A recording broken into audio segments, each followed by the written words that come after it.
Hello students, good morning. हम पढ़ रहे हैं एनसीईआरटी क्लास 8th हिंदी की पहली कविता ध्वनि। यह कविता सूर्यकांत त्रिपाठी निराला जी द्वारा लिखी गई है। इस कविता में कवि ने प्रकृति के माध्यम से युवाओं में फैली हुई निराशा को दूर करने का प्रयास किया है। अभी न होगा मेरा अंत, अभी अभी ही तो आया है मेरे वन में मृदुल वसंत, अभी न होगा मेरा अंत। हरे हरे ये पात, डालियां कलियां कोमल गात, मैं ही अपना स्वप्न मृदुल कर फेरूंगा निद्रित कलियों पर जगह एक प्रत्युष मनोहर। पुष्प पुष्प से तंद्रालस लालसा खींच लूंगा मैं, अपने नवजीवन का अमृत सहर्ष सींच दूंगा मैं।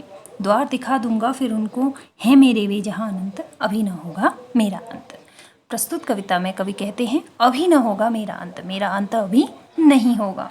अभी अभी ही तो आया है मेरे वन में मृदुल वसंत, अभी न होगा मेरा अंत।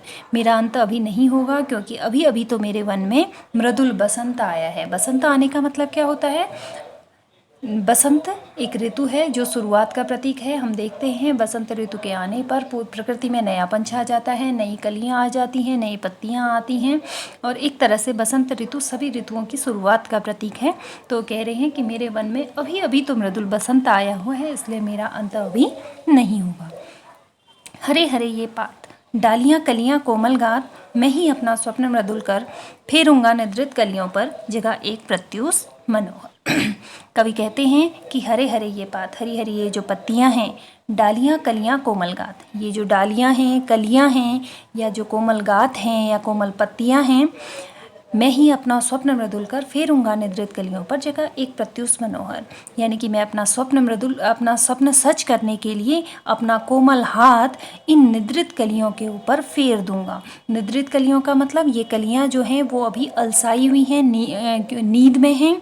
तो कहते हैं कि मैं अपना कोमल हाथ फेर कर मैं इन कलियों के ऊपर अपना कोमल हाथ फेरूंगा और जगह एक प्रत्युष मनोहर। इस तरह से उनके लिए एक मनोहर यानी कि मन को हरने वाला, प्रत्युष मतलब प्रातःकाल, एक मनोहारी प्रातःकाल इनके लिए मैं ले आऊँगा। पुष्प पुष्प से तंद्रालस लालसा खींच लूँगा मैं, अपने नवजीवन का अमृत सहर्ष सींच दूंगा मैं। पुष्प पुष्प से तंद्रालस लालसा खींच लूँगा मैं, हर एक पुष्प से मैं क्या कर लूँगा, नींद के कारण अलसाई हुई या और नींद और सोने की जो लालसा इनके अंदर है उस लालसा को मैं खींच लूँगा।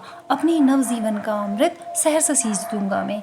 और इस प्रकार से मेरे अंदर जो सकारात्मकता है, मेरे अंदर जो आशा है, उस और जो नया जीवन मेरे अंदर आया हुआ है उस नवजीवन का अमृत सहर्ष यानी कि खुशी के साथ इनके ऊपर मैं सींच दूंगा। द्वार दिखा दूंगा फिर उनको, है मेरे वे जहां अनंत, अभी न होगा मेरा अंत। इस प्रकार से मैं इन कलियों को यानी कि प्रकृति के माध्यम से वो युवाओं को इंगित करते हुए कह रहे हैं कि मैं युवाओं को फिर अनंत का द्वार दिखा दूंगा और इस प्रकार से मेरा अंत कभी नहीं होगा, मेरी ध्वनि का अंत, मेरी सकारात्मकता का अंत नहीं होगा।